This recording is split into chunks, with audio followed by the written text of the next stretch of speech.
Want to know how to make your voice deeper in Audacity?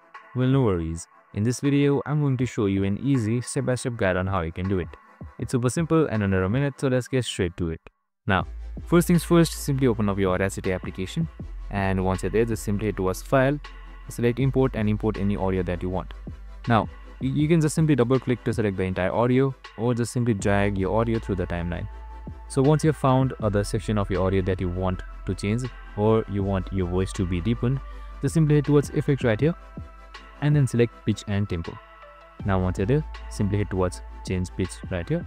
Now once you've done that, here you should be seeing an adjustable bar, so you can just simply drag it to the left side to make your voice deeper. So you can also change your pitch from chords as well.